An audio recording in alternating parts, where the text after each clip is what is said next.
Assalamualaikum warahmatullahi wabarakatuh. Tepang dina acara anu maneh sareng wakepo urang sami-sami neraskeun jejer carita nu katunda kamari si Rawing Kiwari. Kumaha? Aduh, kaparigelan si Rawing memang luar biasanya.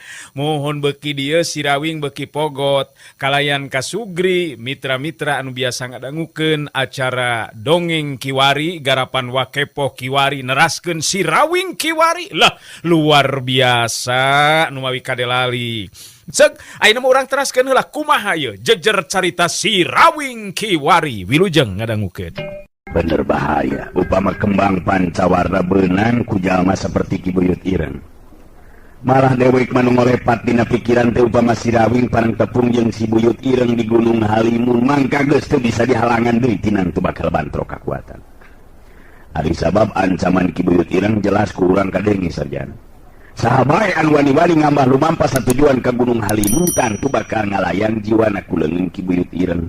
Nah, ngamun kitu kumaha Ki Guru?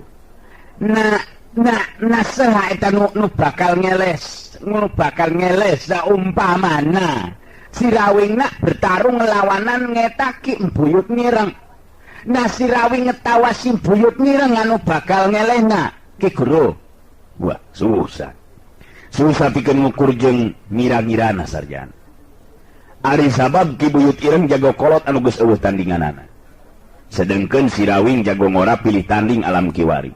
Ngan geus kabayang upamanya nepikeun ka jadi patelak bantrok kakuatan bakal mangrupa tarung anu bener-bener mangrupa tarung puncak ti dua sumber ilmu anu susah ditaksir kahebatanana.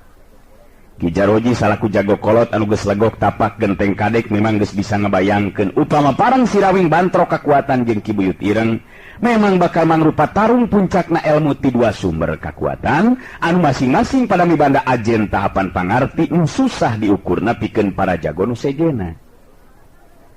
Ki Jaroji jeung sarjan geus bisa narangtung. Geus kitu mamikreuh leumpang ngalauna ninggalkeun eta patempatan. Nah tuh. Tak terusna ngurang ieu kemana deui Ki Guru? Nah balik deui bae ngetawa kumaha ya Ki Guru? Ka Gunung Limun eta entok bisa, sabab bisa nyape terusna. Lelesna tenagana beaknana di jalan. Bener entek Ki Guru? Geus diomongkeun ku dewek sarjan. Urang ngeureuy we ayeuna mah balik di kalembur ngan beuki karasa ayeuna mah euy. Ilmu nu jadi kareueus jeung andalan urang teh acan naon-naon geuningan euy. Sabab ilaing sorangan nepikeun ka ngaranapan eleh babesen ku budak saperti si Keling sagala rupa. Nu jelas wibirang lain dikieun nepikeun urang. Ngemang entok nyangka entok dinyanan entok nyao bakal ngelek entok disangka tingang ganan entok. Monggos ya ngan entak-entok we. Ayo urang ngeureuy heureuna mah leumpang. Lamun kapeutingan di jalan urang neangan lembur pikeun milu mondok. Duanana harita guru jeung murid nikreuh deui ngeureuy leumpang ninggalkeun tempat nu tadi jadi lahan pakalangan, tempat nu jadi saksi mangsa manehna duaan rubuh jadi pacundang. Caturkeun harita di tempat sejen Saraswati jeung Untari keur leureuh tutas ngayakeun latihan ilmu silat, kabiasaan dilakukeun ti poe ka poe sakumaha nu jadi karep jeung kahyangna Untari anu boga tekad pikeun neuleuman ilmu silat. Bari diuk dina lebah bangku nu aya di lahan pakarangan tukang anu kawilang lega jeung laluasa. Untari harita nu kadenge cumarita. Kumaha numutkeun ce Saraswati kayan abdi dina waktos ayeuna ce? Na masih keneh katinggal kalaragok atara henteu nya. Dan kah? Nuhun, mun da anu tiasa merhatikeun matangtosna oge ce Saraswati, lar sareng teu nagerakan anu dilakukeun ku abdi. Saraswati imut ngagelenyu bari leuteub anteb ka Untari. Nurutkeun kaya nu dititenan ku ece mah geus lumayan. Malah Untari kawilang calakan hartina babari apal kana naon anu dilatihkeun ku ece. Ngan sakumaha nu dicaritakeun ke ece teh urang kudu leukeun sarta ulah bosenan. Mung eta we abdi mah latihan jasmani anu dilakukeun ku abdi ce. Kirang-kirang mah bet matak teu kiat, margi teu kiatna teh ku bahwa tiris abdi mah. Leuheung ayeuna mangan ukur ngalatih diri dina harti ku cara ngeueuh maneh di walungan dina wanci peuting. Ece waktu di alas Mandahyang maestu sare dina batu cinggra. Sare dina batu nyatas batu kumala sakti nuti isna leuwih ti es paribasana. Marukanan teh eta memang ngahaja Untari sabab ilmu mandehiang memang utamakeun kana hawa panas. Untari harita ungut-ungutan. Sedengkeun Saraswati jadi ras inget karena pengalaman lampah ka tukang nu kungsi kasorangan ku dirina.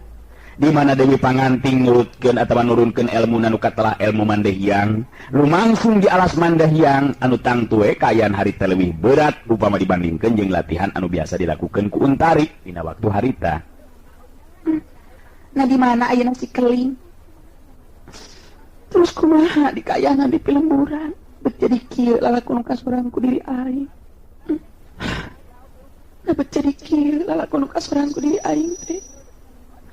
Aku naon urang bet ngalaman lalakon kieu dengan Kang Rawing. Nah terus ka mana lumampahna Kang Rawing atuh. Tapi aing boga kayakinan dina hiji waktu geus pasti diri aing bakal bisa tepung riung mungpulung deui. Kang Rawing, di mana atuh salira teh? Keling. Untari neuteub ka Saraswati, nu ayeuna geus jadi guruna, teu lila terus nyarita da pugu kaget meureunan lantaran ningali Saraswati anu ngahulang siga nu keur ngalamun. Nah juru ngemutan naon Saraswati, katinggal aku abdi bet sapertos anu nuju ngalamun geuningan. Saraswati narik napas panjang bari terus ngawalon lalaunan. Ece terus ras inget ka waktu ka tukang. Waktu Ece keur aya di alas Mandahiang, mangsa neleuman ieu ilmu ti Ibu Dewi Panganting. Anu harita nepikeun ka tepungna jeung Kang Rawing. Da puguh bet teu sangka upam bakal ngaranna panasib saperti ayeuna. Urang kedah sabar sareng tawakal Saraswati. Abi emut kene kana kasauran Kang Rawing. Upama urang cenah memang lumampah dina jalan anu lempeng teu kudu sieun ku cilaka.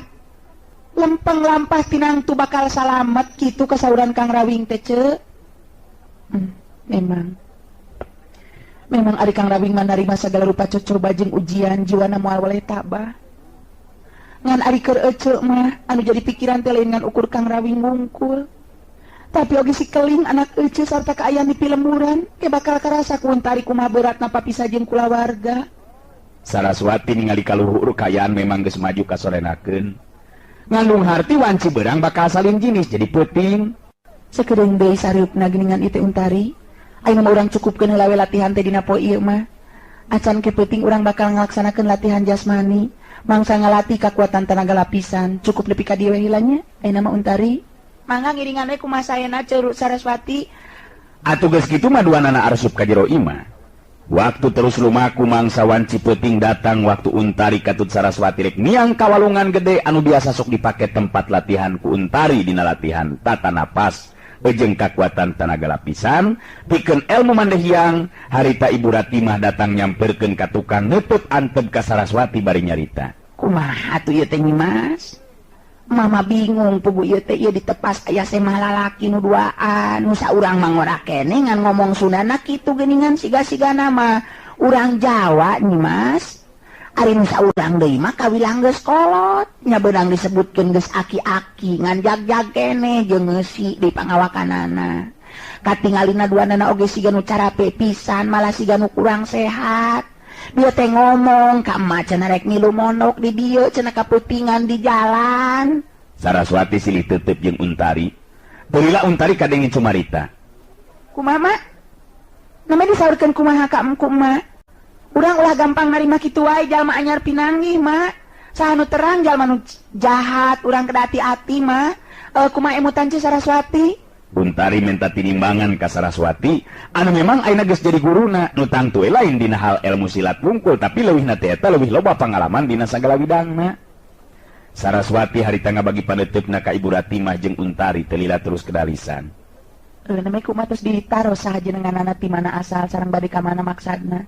Sakumaha nu neme disaurkeun ku Untari memang leres mah. Urang kedah hati-hati kalayan taliti dina nampi jalmi nu anyar pinanggi. Ibu Ratimah terus ngajawab pananya Saraswati. Puguh kumaha acan ditaroskeun ngeunaan eta Nyimas. Nu matak ayeuna ka dieu oge sugan ti hidup duaan aya bong-bolongan. Ari tolak meuni ngageuri jeung pikarunyaeun deui malah nyalain bobohongan sigana mah kurang sehat eta jelema teh. Untari nyekelan pigelang leungeun Saraswati bari nyarita. Cebita ayeuna urang teu pangan ka payun ce. Muntarose ku Saraswati saha sareng ti mana kitu atuh langkung ti eta Ci Saraswati masa kedikna aya pangalaman tangtos apal jalma sareng jalma jahat sareng henteu kitu ce. Saraswati ungeuk nyaluyuan kana maksud caritan Untari. Geus kitu mah duanana terus muruka tepas imah. Saraswati harita ngawanohkeun deui ka dua lalaki anu nyema. Harita nu tayalian ti Ki Jaroji jeung Sarjan anu jadi muridna. Duanana memang kawilang untung-untungan atawa susuganan pribumi haat karunyaeun kamanehanana, duaan bisa milu monok lantaran kapetingan di jalan. Saraswati nu harita tumanya. Punten Kisana. Abdi anu leuwih tinggi larek tumaros ka salira duaan. Saha Kisana teh? Urang mana oge euseja ngabujeng ka mana pangna ayeuna sumping ka dieu? Ki Jaroji harita nu kadenge nembalan. Ieu teh Nyai. Kula nu katelah mah Ki Jaroji ieu murid kula ngaranna Sarjan. Bogo lembur mah jauh ieu teh lembur Citra Resmi. Satadin mah lumampah teh rek nuju ka Gunung Halimun ngan aya halangan nu akhirna terus ngambah ieu pilemburan. Ngan kapetingan di jalan, malah kawilang masih keneh untung tepi ka dieu oge. Dah lamun teu ditulungan ku jago nu ngaranna Jangrawing mah duka teuing kumaha nasibna bakal karandapan ku kula duaan Nyai. Puguh we atuh kaget pacampur jeung Bunga Saraswati ngadenge ngaran salakina disebut-sebut ku Ki Jaroji. Untari oge kaget neuteub ka Saraswati bari nyarita. Ini kan ditulungan ku Kang Rawing Ki Jaroji teh Ci Saraswati. Bagja ceul aya laratan deui geuningan ngeunaan Kang Rawing teh. Saraswati ungeuk neuteub seukeut ka Ki Jaroji bari terus kedal di lisan. Ki Jaroji. Nah bener nu bieu dicaritakeun teh, nya Ki Jaroji ditulungan ku Kang Rawing. Bener naon anu bieu dibisankeun teh. Ki Jaroji kerung balik neuteub ka Saraswati. Kaget meureunan lantaran Saraswati bet nalek kurang yakin kana caritaanana. Memang meunang sajongjongan mah duanana teh cumarita. Ngan ukur silih teuteub. Ngan Ki Jaroji gancang nangtukeun sikepna. Ngan jelas ayeuna mah beuki sopan dina cumaritana ka Saraswati. Nanyaan kitu salira nyimas teh pamajikanana Jangrawing. Memang bener Ki Jaroji. Abdi pamajikanana Kang Rawing malah pangna aya di dieu teh lantaran papisahan ieu teh. Masing-masing boga lambaran ngalakon sewang-sewangan nu matak terangkeun ku Ki Jaroji ngeunaan pangalaman nu karandapan. Ki Jaroji geus teu kaleke deui. Barabat teh harita nyaritakeun kajadian nu kaalaman ku dirina jeung muridna. Pang-pangna mah ti mimiti patelak jeung Ki Buyut Ireng katut Sikeling lantaran satujuan ka Gunung Halimun. Anu akhirna nepikeun karubuhna pisan, malah terus ditulungan ku si Rawing anu keur lumampah rek nuju ka Gunung Halimun, dibaturan ku si Banteng Gulung jeung Jumadi Katut Odon. Kabehanana ditetek tainu kaliwat ku Ki Jaroji. Ki Jaroji mungkas guaran caritaanana, sedengkeun Saraswati jeung Untari nya kitu deui Ibu Ratimah. Anu rada misa diukna pada bunga hatena. Ari sabab beunang laratan ngeunaan si Rawing katut Sikeling. Tak itu kejadian karandapan ku kula duaan teh Nyimas. Nu mata kula teh ngarasa kahutangan budi ku Jangrawing anu geus nulungan sarta ngabebaskeun kula duaan tina ancaman bahaya pati. Da jelas lamun teu ditulungan ku Jangrawing mah sigana bae moal kapuluk deui jiwa kula duaan teh. Saraswati hatena dieunteupan ku perasaan bungah jeung salempang. Bungahna lantaran geus jelas meunang katerangan atawa laratan ngeunaan anak jeung salakina. Salempangna waktu ngadenge beja ti Ki Jaroji anak jeung salaki teh pada lumampah nuju ka Gunung Halimun geusan meunangkeun kembang pancawarna. Saraswati ras inget kana caritaan si Rawing nu jadi salakina. Memeh niang kagu halegok panamping pikeun neangan bobengan ngeunaan ti ubareun Sikeling, anakna sangkan pulih bihari deui kayan pakulitanana. Moal kitu kembang pancawarna nu aya di Gunung Halimun teh piubareun keur Sikeling. Dan eta nu mata kaget teh jaka Keling anu jadi anak teh bet babarengan jeung aki-aki nu ngaran Ki Buyut Ireng. Anu teu Ki Jaroji mah kawilang jago kolot anu geus eueuh pantaran jeung eueuh tandingan dina alam kiwari mah. Aing bet salempang sok ingis antara Kang Rawing bentrok kakuatan jeung Ki Buyut Ireng. Lantaran Ki Buyut Ireng jelas jeung Ki Jaroji oge lain jalma bageur. Upama nepikeun kabantrokan kakuatan heug teu nepikeun ka Kang Rawing cilaka. Mangkaning kajadian di tempat anu sakitu jauhna. Betemikeun ieu hati aing lamun nepikeun ka Kang Rawing meunang bahaya di daerah Gunung Halimun. Saraswati jadi galecok jero hatena. Ai Sarjan harita kadenge milu ngomong deui. Jadina nyieun Nyimas Saraswati teh pemajikanana sederek Rawingna. Aduh. Entok sangka. Entok dunyana bakal nakieu jadina. Wah. Padahal ngupamina sederek rawing dateng ke dia, pasti pepanggi merennya. Ki Jaroji nyari tadi ka Saraswati. Atuh kula nganuhunkeun pisan. Lamun teu menepikeun ka dieu. Nya sarua. Kasalira Nyimas ge kuring kitu, ari sabab bisa tepung lawung di dieu. Nah memang di dieu lembur matuhna jang rawing teh Nyimas. Abdi pangae di dieu teh jalanan sami. Dilarian laratan ngeun anu jadi salaki Ki Jaroji. Abdi sorangan teh percaya upama kudu ngalaman nasib saperti kieu. Papi saja yang jadi salaki katut jaga keling anak abdi lantaran tokana laku si Gempar atau Ki Jemros jadugna karaman Gempar karoban. Oh, jadi atuh lamun kitu majang rawing teu uningaeun aya salira Nyimas di dieu. Be. Nya an mata kanjakal atuh Nyimas. Da eta oge nyarita ka kula teh cenah jangkeling anu miang jeung Ki Buyut Ireng kerek disusul. Sabab upama diantepkeun terus babarengan jeung Ki Buyut Ireng tangtu bakal goreng pangaruhna pikeun jangkeling. Saraswati narik napas panjang. Rasa bungahna masih keneh pacampur jeung rasa kahanjakalan. Cacakan upama ngadenge si rawing nu jadi salakina babarengan jeung si keling mah nu jadi anakna, tangtu ngemplong hatena. Tapi si keling ayeuna rerejengeunana jeung Ki Buyut Ireng jago kolot anu memang boga lambaran kahirupan dina lampah anu kurang merenah. Abi memang hanjelu Ki Jaroji. Ayeuna taya bayana ku abi bakal diguar ngeun nasib nu kalakonan ku diri abi pangna abi aya di dieu. Sangkan Ki Jaroji teu ngarasa panasaran kana kasang tukang pangna abi aya di dieu. Saraswati sacara singet terus nyaritakeun lalakon hirupna.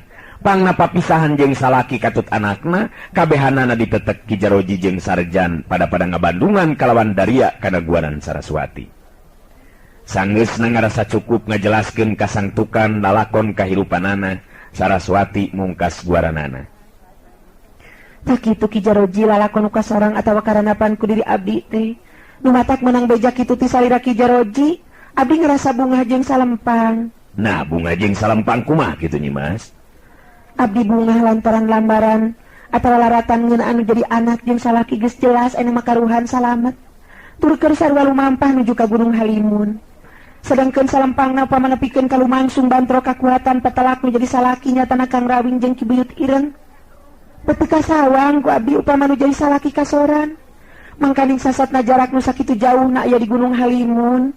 Saraswati negerakeun eusi hatena ka Ki Jaroji. Ki Jaroji unggut-unggutan tanda ngabenerkeun kana caritaan Saraswati. Dalasanajan manehna oge memang kitu pisan nu jadi kasalempanganana teh, teu lila Ki Jaroji kedal di lisan. Memang bener Nyimas. Dalasanajan kula oge kitu pisan nu jadi kasalempangan teh. Upama nya antara Jang Rawing jeung Ki Buyut Ireng nepikeun ka bantrok kakuatan, jelas bakal mangrupa tarung dina puncakna ilmu jeung kakuatan. Ari sabab Ki Buyut Ireng jago kolot anu geus eueuh pantaranana sarta tandinganana dina alam ayeuna. Sedengkeun Jang Rawing jago ngora nu mangrupa jago pilih tanding nu tacan aya anu mampu pikeun nandingan ilmuna. Saraswati ngareret ka Untari. Netep antep ka Untari aya pikiran dirina pikeun miang ka Gunung Halimun. Ngolepatna eta pikiran bareng jeung geterna hate nu kaentepan ku rasa salempang. Untari, sigana bae ece bete, ece oge bet aya pikiran gesan lumampah nuju ka Gunung Halimun. Sabab ece teu bisa dipapalerkeun ieu hate ku rasa kasalempangan. Jadi ku ayeuna kitu ece kudu nyusul ka Gunung Halimun kalawan harapan bisa tepung lawung jeung anak katut salaki. Untari netep antep ka Saraswati, panetep anu dipinuhan ku rasa kaget, bet asa teu percaya upama Saraswati guruna boga tekad pikeun nyusul ka Gunung Halimun. Teh Saraswati, kagungan maksar ngabujang nyusul ka Gunung Halimun. Tebih ka Gunung Halimun teh ce, kuemutan abdi manahan teu langkung sae upama urang antosan we ce, dari nawaktosna matang tos urang patepang pangintenan. Untari betempikeun hatena upama nu jadi guruna kudu lumampah nuju ka Gunung Halimun. Memang pikeun Untari mah masih keneh kurang yakin kana pangalaman Saraswati dina mangsa katukang nu kungsi nyamar jadi dewi panganting. Jelas geus teu aneh deui lumampah nyorangan tur nying hareupan rupa-rupa bahaya. Saraswati imut ngagelenyu bari neuteup ka Untari terus kada di lisan. Untari, ece ngarti Untari ngarasa salempang ku kasalametan ece. Baheula waktu ece keur masih keneh lalagasan geus teu aneh deui lumampah nyorangan bari jeung nying hareupan rupa-rupa bahaya nu ngancam jiwa. Tapi ece teu galider. Sabab boga kayakinan seperti Kang Rawing, yen upama lumampah dina jalan anu lempeng mangka tujuan jeung cita-cita tang tulaksana.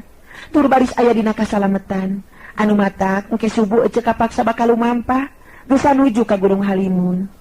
Ki Jaroji silih teuteup jeung sarjan muridna.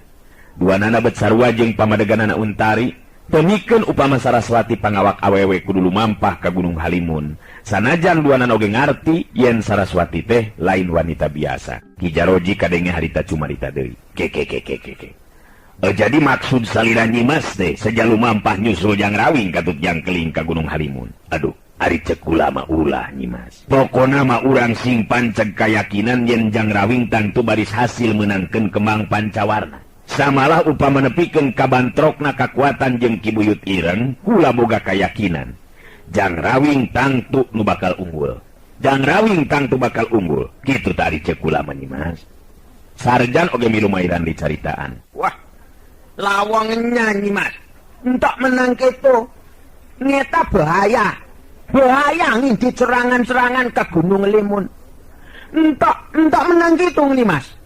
Eta entak bener, entak menang sembarangan ngindit ka Gunung Limun, bari nyerangan komodoi, aina pengawak awewe, entak bisa gitu baik.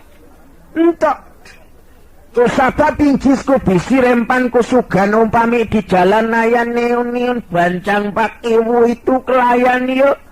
Upami awak awewe entuk tiasa ngelawan. Janten kedah sing atus-atus kedah diemut. Saraswati ngabagi paneuteub. Kaki Jaroji jeung sarjan terus enteup deui paneutupna ka Untari. Telila terus cerita deui. Untari, ece sigana moal bisa dihalangan sanajan ku saha bae oge. Sabab ece geus nekadkeun dina hate upama Kang Rawing jeung Jang Keling, anak ece nepikeun ka cilaka. Betul rasaan teh payah hartina hirup ku meuli di kolong langit gelar di ieu jagat saampar. Kitu tekad ece dina waktu ieu, Untari. Untari ngahruk tungkul. Bet sanajan kakara sababara poe babarengan jeung Saraswati guruna. Kacida geus asa deukeut pisan antara hubungan guru jeung murid. Sedengkeun Saraswati isukan bakal ninggalkeun dirina. Bet asa seunggah karasana ku Untari pikeun papisah jeung wanita nu ngaran Saraswati. Kumaha pami abdi ngiring Saraswati? Abdi teu bet hoyong aya pangalaman lumampah tebih. Etang-etang milarian pangalaman barisakan tenan ngalatih diri. Daya lepatna panginten pami abdi ngiring ce. Untari nyaritan lu bareudan nandakeun hate nu sedih. Sabab rek papisah jeung nu jadi guruna. Saraswati bisa ngarasakeun kana getaran hate Untari muridna. Da puguh memang geus surti Saraswati oge di antara jiwa jeung hatena geus pada silih pikanyaa. Tapi Saraswati memang geus mutuskeun sikep jeung tekadna anu hamo bisa dirobah-robah deui.